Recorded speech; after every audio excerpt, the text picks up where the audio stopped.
Hello everyone, good evening to all of you. जैसे कि आप लोग को पता है कि इससे पहले भी मैं एक क्लास ग्रुप होमोमॉर्फिज्म पे ले चुका हूं और उसके अंदर हम लोग डिस्कस किए हुए थे ग्रुप होमोमॉर्फिज्म होता क्या है, वन वन होमोमॉर्फिज्म क्या होता है, ऑन टू क्या होता है, कर्नल ऑफ एफ क्या होता है। और इन सभी के ऊपर हम लोग एग्जाम्पल्स भी देखे हुए थे। हम लोग डेफिनेशंस का यूज करके होमोमॉर्फिज्म कैसे फाइंड करते हैं, वन वन कैसे फाइंड करते हैं एंड ऑन टू कैसे फाइंड करते हैं, इन सभी के ऊपर मैं डिटेल में डिस्कशन कर चुका हूं। और अगर आपने वो क्लास नहीं देखा हुआ है तो आप उसे भी जरूर देख ले, ताकि आपको पहले डेफिनेशंस क्लियर हो जाए और डेफिनेशंस का यूज करके हम लोग one one onto and group homomorphism कैसे फाइंड करते हैं वो आप लोग को पता चल जाएगा। आज के क्लास में हम लोग पढ़ेंगे fundamental theorem of homomorphism. Fundamental theorem of homomorphism एक ऐसा टॉपिक है जिसके अंदर हम लोग डिस्कस करेंगे कि काउंटिंग कैसे करेंगे। कोई भी फंक्शंस यहाँ गिवन हो, उस फंक्शन से हम लोग होमोमॉर्फिज्म कैसे फाइंड करेंगे, वन वन कैसे फाइंड करेंगे, वन टू फाइंड कैसे करेंगे। और अगर यहाँ हमें होमोमॉर्फिज्म मिल जाता है, वन वन भी मिल जाता है, ऑन टू भी मिल जाता है, तो उसका काउंटिंग कैसे करेंगे, कितना होमोमॉर्फिज्म यहाँ एग्जिस्ट करेगा, इन सभी के ऊपर आज हम लोग डिटेल में डिस्कशंस करने वाले हैं। तो इस क्लास को आप अंत तक देखिए ताकि ग्रुप होमोमॉर्फिज्म में जो भी आपका कंफ्यूजन हो वो क्या हो, पूरा का पूरा आपका क्लियर हो जाए। तो चलिए हम लोग क्लास स्टार्ट करते हैं। क्लास स्टार्ट करने से पहले मैं बता देता हूँ कि अगर आप मेरे चैनल पे नए हो तो please like share and subscribe जरूर करें। तो देखिए फंडामेंटल थ्योरम ऑफ होमोमॉर्फिज्म का स्टेटमेंट क्या है। Let F such that G to G dash is an onto homomorphism from G to G dash. If curl of F is a kernel of F, then G by kernel of F is isomorphic to F of G is equal to G dash. अब समझिए कि definition क्या कहना चाह रहा है। देखिए हमारे पास एक मैपिंग डिफाइन होगा। कोई भी होमोमॉर्फिज्म का टॉपिक पढ़ने से पहले हमें एक मैपिंग की ही जरूरत पड़ती है। और जैसे कि यहाँ मैपिंग हमारा डिफाइन किया गया हुआ है, यहाँ क्या है, F such that G to G dash में एक मैपिंग डिफाइन है और बता के रखा हुआ कि जो मैपिंग डिफाइन है ये मैपिंग क्या है, होमोमॉर्फिज्म है। और होमोमॉर्फिज्म के साथ साथ क्या है, ये एक ऑन टू होमोमॉर्फिज्म भी है। और जब ऑन टू होमोमॉर्फिज्म मिल जाए तो फंडामेंटल थ्योरम ऑफ होमोमॉर्फिज्म क्या कहता है कि G divided by kernel of F जो होता है वो क्या होगा, आइसोमॉर्फिक हो जाएगा F ऑफ G का। ये क्या है F ऑफ G, ये है इमेज सेट ऑफ G, ये इमेज सेट ऑफ G। और इमेज सेट ऑफ G जो आएगा वो किसके बराबर आएगा, वो कोडोमेन के बराबर आ जाएगा। तो कोडोमेन क्या है हमारा G डैश, तो F ऑफ G क्या हो गया, G डैश के इक्वल हो गया। ये है फंडामेंटल थ्योरम ऑफ होमोमॉर्फिज्म का स्टेटमेंट। अब एक और स्टेटमेंट है इसका, स्टेटमेंट वो क्या है, उस स्टेटमेंट में आपको करना कुछ नहीं है, बस जो यहाँ ऑन टू लिखा हुआ है इसे आपको रिमूव कर देना है। इस ऑन टू को रिमूव करना है। उसके बाद आप डेफिनेशंस यहाँ रीड कीजिए क्या कहता है। Let F such that G to G dash is an homomorphism from G to G dash if ker of F is a kernel of F, then G by kernel of F is isomorphic to F of G. अब ये जो होगा ये codomain के equal हो भी सकता है और नहीं भी हो सकता है। तो इस केस में हम लोग क्या करेंगे, यहाँ सबसेट लगा देंगे। ये क्या हो जाएगा, सबसेट हो जाएगा। मतलब एफ ऑफ जी जो होगा वो सबसेट होगा किसका, जी डैश का। तो ये दूसरा स्टेटमेंट है किसका, फंडामेंटल थ्योरम ऑफ होमोमॉर्फिज्म का। तो आई होप आप लोग को दोनों डेफिनेशंस क्लियर हो गया होगा। अब हम लोग एक एग्जांपल्स देखेंगे। एग्जांपल्स देखने से पहले मैं एक नोट बता देता हूँ जो कि स्क्रीन पे आप लोग को दिख भी रहा होगा। नोट क्या है, देखिए यहाँ है kernel of F is normal sub group of G. Example देख लीजिए, इससे क्लियर करते हैं हम लोग। यहाँ मैपिंग क्या है, F such that Z10 to Z5, ये हमारा जी है और ये क्या है, जी डैश है। तो जी का जो सब ग्रुप होता है, जितने भी जी के पास सब ग्रुप है वो क्या होते हैं, सभी के सभी यहाँ नॉर्मल सब ग्रुप होते हैं। बिकॉज जी जो है एक साइक्लिक ग्रुप है और कोई भी साइक्लिक ग्रुप क्या होता है, अबेलियन ग्रुप होता है। तो अबेलियन ग्रुप हमें ये बताता है कि दुनिया में जितने भी अबेलियन ग्रुप एग्जिस्ट करते हैं उनका जितना भी सब ग्रुप पॉसिबल है वो सारा का सारा क्या होता है, नॉर्मल सब ग्रुप होता है। तो Z10 भी क्या है, एक अबेलियन है, बिकॉज ये साइक्लिक है तो अबेलियन होगा ही। तो हम लोग जानते हैं Z10 के पास सब ग्रुप क्या क्या होता है, जो इसका डिवाइजर्स होता है वही इसका सब ग्रुप हो जाता है। तो इसका डिवाइजर्स क्या होगा, तो हम लोग 10 का डिवाइजर्स निकाल लेंगे। तो 10 का डिवाइजर्स क्या होगा, 10 का डिवाइजर्स होगा 1, 2 एंड 5 एंड 10। ये 10 का डिवाइजर्स है। अब Z10 जो होगा उसका सब ग्रुप किस टाइप के मिलेंगे हमें, वो क्या मिलेगा, Z1 टाइप का मिलेगा। दूसरा जो मिलेगा हमें वो किसके आइसोमॉर्फिक होगा, वो Z2 के आइसोमॉर्फिक होगा। फिर नेक्स्ट जो होगा वो Z5 के आइसोमॉर्फिक होगा और नेक्स्ट जो होगा वो किसका होगा, Z10 के आइसोमॉर्फिक होगा। ये सभी सब ग्रुप हमें मिलेंगे और ये सभी के सभी सब ग्रुप क्या होंगे, नॉर्मल सब ग्रुप होंगे। ये सब ग्रुप जो होंगे वो क्या होंगे, कर्नल ऑफ एफ बनाएंगे। तो यहाँ स्टेटमेंट हमें ये बता रहा था कि G divided by kernel of F जो होगा वो क्या होगा, आइसोमॉर्फिक होगा, वो आइसोमॉर्फिक होगा एफ ऑफ जी का। तो आगे देखिए, जी के जगह पे हम लोग रख देंगे जो भी ग्रुप गिवन है। ग्रुप क्या हमारा Z10 है और साथ में अब हम लोग कर्नल ऑफ एफ रखेंगे तो एक बार हमारा क्या होगा, Z1 हो जाएगा। सिमिलरली हम लोग क्या करेंगे, Z10 हमारा ग्रुप है, एक बार हम लोग Z2 को रखेंगे। सिमिलरली Z10 हमारा ग्रुप है और सब कर्नल ऑफ एफ में क्या आएगा, Z5 आएगा। सिमिलरली Z10 हमारा ग्रुप है, कर्नल ऑफ एफ में क्या आएगा, Z10 आएगा। अगर हमारे पास ग्रुप इस टाइप में मिले क्या, Zm डिवाइडेड बाय Zn, तो ये जो ग्रुप है वो किसके आइसोमॉर्फिक हो जाता है, वो आइसोमॉर्फिक हो जाता है Zm डिवाइडेड बाय n के आइसोमॉर्फिक ये हो जाता है। तो यहीं हम लोग काम करेंगे। तो ये देखिए Z10 डिवाइडेड बाय, यहाँ क्या हो जाएगा 10/1, मतलब ये क्या होगा, आइसोमॉर्फिक हो जाएगा Z10 का। अब सिमिलरली यहाँ भी हम लोग फाइंड कर लेते हैं। तो ये किसके आइसोमॉर्फिक होगा, ये आइसोमॉर्फिक होगा यहाँ Z5 का। सिमिलरली यहाँ ए आइसोमॉर्फिक किसका हो जाएगा, ये Z2 का आइसोमॉर्फिक हो जाएगा। और सिमिलरली ए आइसोमॉर्फिक किसका हो जाएगा, Z1 का आइसोमॉर्फिक हो जाएगा। तो अब देखिए ये सभी जो हमें मिला हुआ है वो क्या मिला हुआ है, इस कोशिएंट ग्रुप के आइसोमॉर्फिक मिला हुआ है।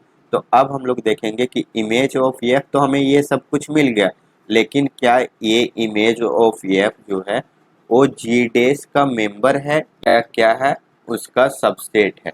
तो देखिए Z10 जो है, यहाँ हमारा Z5 था, तो Z10 क्या Z5 में कंटेन कर सकता है, तो ऐसा नहीं हो सकता है, बिकॉज Z10 जो है वो एक बड़ा ग्रुप है एज कंपेयर टू Z5 में।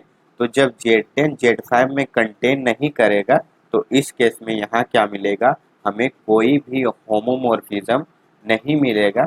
और जब होमोमॉर्फिज्म हमें यहाँ नहीं मिलेगा तो ना ही यहाँ हमें 1-1 होमोमॉर्फिज्म मिलेगा और ना ही हमें यहाँ ऑन-टू होमोमॉर्फिज्म मिलेगा। तो इस केस में तो पॉसिबल नहीं है। अब नेक्स्ट में हम लोग देखते हैं। देखिए ये क्या है, Z5 है और कोडोमेन भी हमारा क्या है, Z5 है। तो ये किसके इक्वल आ गया, Z5 का इक्वल आ गया। तो यहाँ देखिए ये क्या है, Z5 जो है वो किसके इक्वल है, Z5 का। तो ऑन-टू होमोमॉर्फिज्म क्या बता रहा था हमें, कि अगर यहाँ ऑन-टू होमोमॉर्फिज्म एग्जिस्ट करेगा तो कोडोमेन जो गिवन है वो क्या होगा, बराबर हो जाएगा किसका, इमेज सेट के बराबर हो जाएगा। तो देखिए इमेज सेट हमारा Z5 था और कोडोमेन भी हमारा क्या है, Z5 है।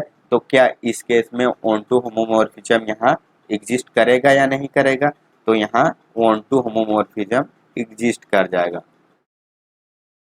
ये ऑन-टू होमोमॉर्फिज्म बना लेगा।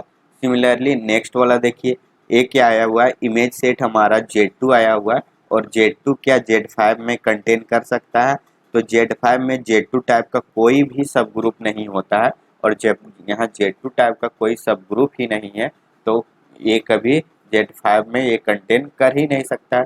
तो इस केस में भी हमें होमोमॉर्फिज्म नहीं मिलेगा। सिमिलरली यहाँ देखिए ये क्या है, Z1 है और Z1 क्या सबसेट होता है Z5 का, तो हाँ Z1 Z5 का सबसेट होता है। और जब ये इसका सबसेट है तो क्या हम लोग बोलेंगे कि ये क्या होगा, इस केस में होमोमॉर्फिज्म भी बन जाएगा। और ये होमोमॉर्फिज्म सिर्फ होमोमॉर्फिज्म होगा, ना ही ये 1-1 होगा और ना ही ऑन टू होगा। तो जो भी होमोमॉर्फिज्म हमें ऑन टू होमोमॉर्फिज्म मिलेगा वो सिर्फ और सिर्फ इसी केस में मिलेगा। अब इसके बाद हम लोग डिस्कस करेंगे कि कितना होमोमॉर्फिज्म एग्जिस्ट करेगा इस टाइप का। अगर ऑन टू होमोमॉर्फिज्म है तो number of onto homomorphism इसमें कितना है, ये हम लोग नेक्स्ट देखेंगे। इसके बाद वही हम लोग को करना है। अब देखिए इसके बाद यहाँ क्या है, सिंपली हमें होमोमॉर्फिज्म मिलेगा। तो आई होप आप लोग को एग्जांपल समझ में आ गया होगा कि कैसे हम लोग फंडामेंटल थ्योरम ऑफ होमोमॉर्फिज्म का यूज करके होमोमॉर्फिज्म हम लोग फाइंड करते हैं। 1-1 होमोमॉर्फिज्म या ऑन टू होमोमॉर्फिज्म हम लोग फाइंड कर लेते हैं। तो इसके आगे हम लोग काउंटिंग ऑफ होमोमॉर्फिज्म सीखेंगे। चलिए हम लोग काउंटिंग ऑफ होमोमॉर्फिज्म पे बात कर लेते हैं। इससे पहले मैं बता देता हूं कि अगर आप मेरे चैनल पे नए हो तो please like share and subscribe जरूर करें। यहाँ देखिए काउंटिंग ऑफ होमोमॉर्फिज्म क्या कहता है। Let F such that G to G dash be a group homomorphism. मतलब जो भी फंक्शंस गिवन होगा वो क्या होगा, ग्रुप होमोमॉर्फिज्म बना रहा होगा। उसके बाद हम लोग क्या हमें जरूरत पड़ेगा काउंटिंग के लिए वो देखिए। फर्स्ट पॉइंट ये बताता है find normal sub group of G namely H1 H2 ETC। मतलब जो हमारा ग्रुप जी यहाँ डिफाइन है उस ग्रुप के सारे नॉर्मल सब ग्रुप को हमें पहले फाइंड कर लेना है। ये हमारा पॉइंट 1 कह रहा है। सेकेंड पॉइंट क्या है, using fundamental theorem of homomorphism.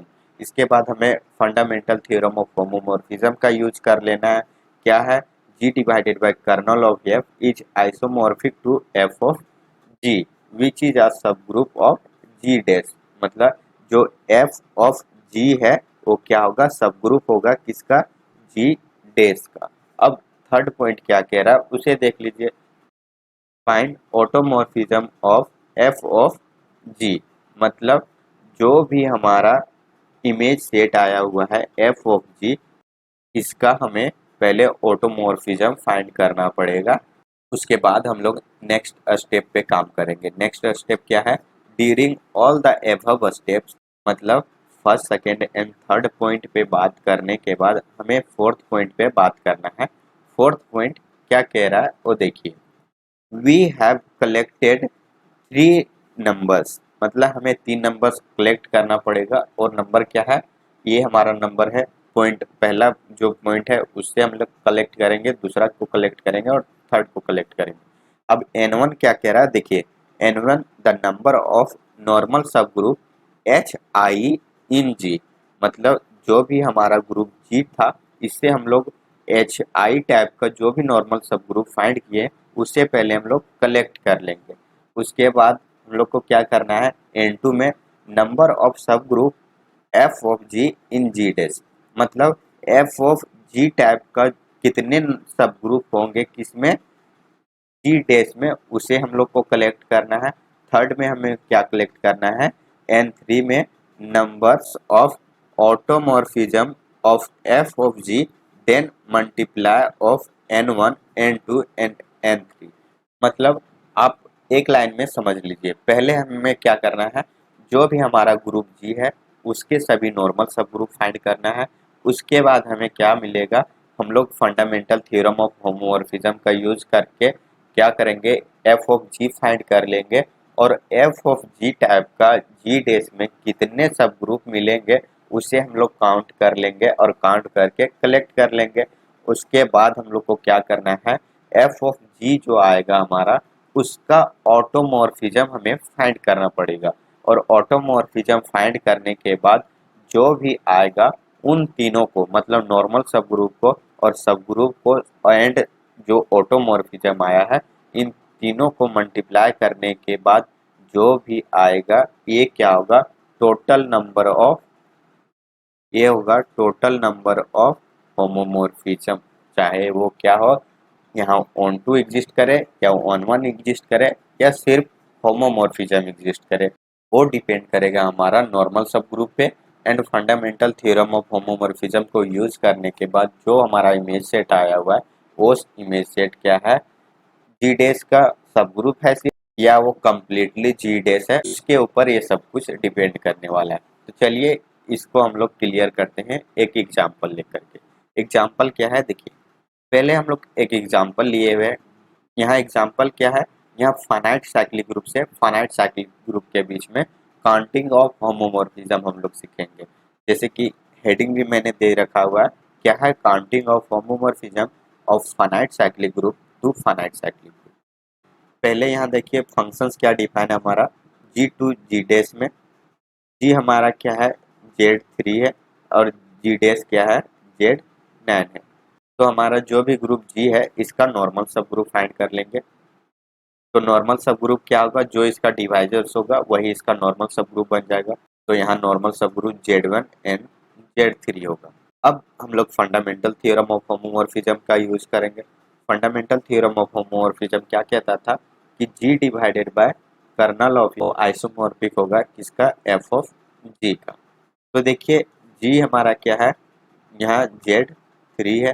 Similarly colonel of F हम लोग रखेंगे, एक बार Z1 को रखेंगे और दूसरे टाइम्स हम लोग क्या करेंगे, Z3 डिवाइडेड बाय यहाँ क्या रखेंगे, Z3 रखेंगे।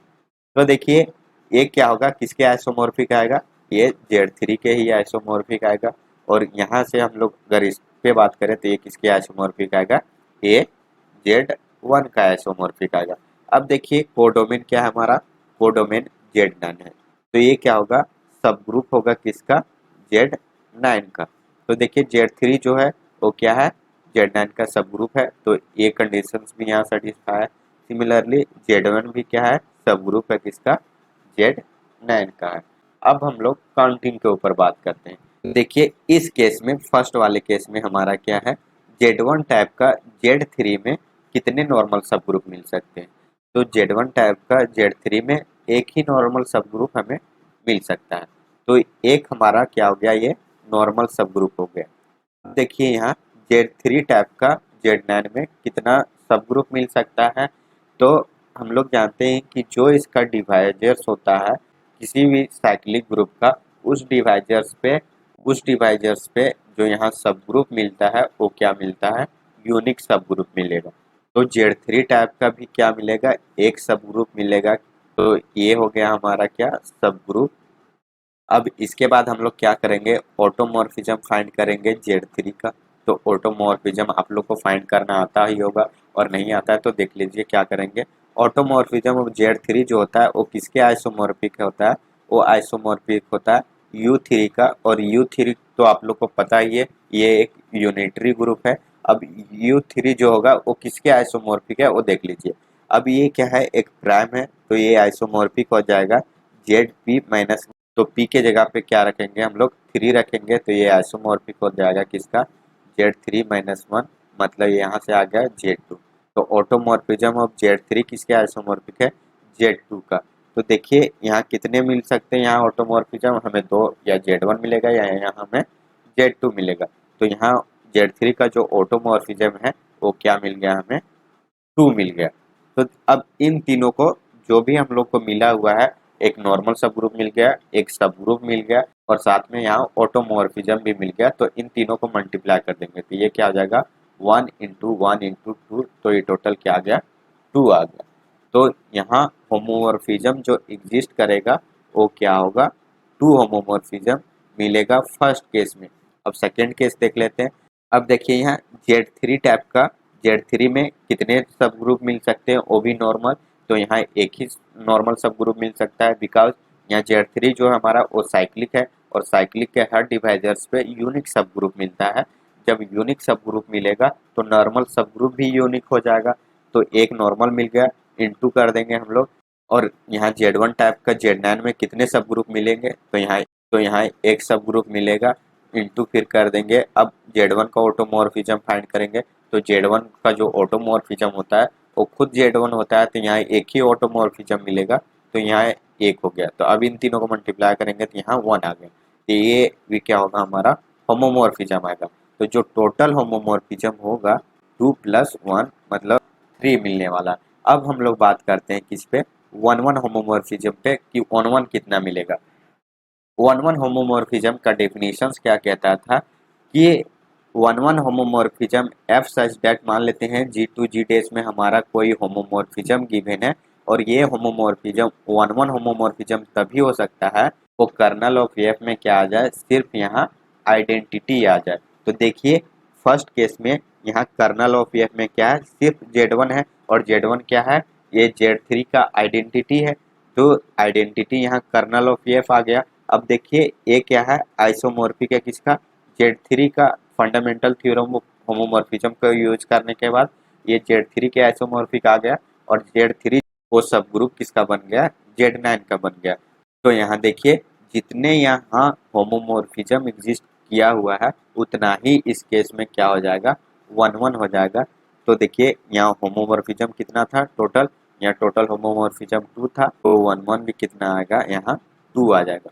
अब ऑन2 के ऊपर भी बात करते हैं। ऑन2 होमोमॉर्फिज्म क्या कहता था कि G2 G डैश में अगर होमोमॉर्फिज्म है तो ऑन2 होमोमॉर्फिज्म तब बोलेंगे जब हमारा इमेज सेट जो है वो इक्वल आ जाए किसका, G डैश के इक्वल आ जाए। तो देखिए यहाँ दोनों केस में यहाँ कहीं भी नहीं G डैश के इक्वल हो रहा है। तो इस केस में यहाँ जो ऑन2 होमोमॉर्फिज्म मिलने वाला है वो क्या मिलेगा, 0 मिलेगा। तो इस तरह से हम लोग काउंटिंग करेंगे फंडामेंटल थ्योरम ऑफ होमोमॉर्फिज्म का यूज करके कि टोटल होमोमॉर्फिज्म कितना होगा, वन वन होमोमॉर्फिज्म कितना होगा एंड ऑन2 कितना होगा। तो आई होप आप लोग को समझ में आ गया होगा कि हम लोग काउंटिंग कैसे करते हैं फंडामेंटल थ्योरम का यूज करके। तो ये था हमारा साइक्लिक ग्रुप से साइक्लिक ग्रुप के बीच का होमोमॉर्फिज्म काउंटिंग करना। तो आई होप आप लोग को आज का क्लास पूरा समझ में आ गया होगा और अगर आप लोग को कोई क्वेरी रह जाती है इस टॉपिक के ऊपर में तो आप कमेंट जरूर करें ताकि मैं उस कमेंट को देख करके फिर इस पे काम करूं और आप लोग को फिर से बताने की कोशिश करूं। तो चलिए इस क्लास को हम लोग यहीं समाप्त करते हैं और क्लास समाप्त करने से पहले मैं बता देता हूं कि अगर आप मेरे चैनल पर नए हो तो please like share and subscribe जरूर करें ताकि मुझे भी मोटिवेशंस मिले आप लोग के लिए काम करने का। और आप लोग कमेंट बॉक्स में ज़रूर बताएं कि आप लोग को क्लास कैसा लग रहा है। तो चलिए मिलते हैं हम लोग नेक्स्ट क्लास में। Thank you so much for watching this video.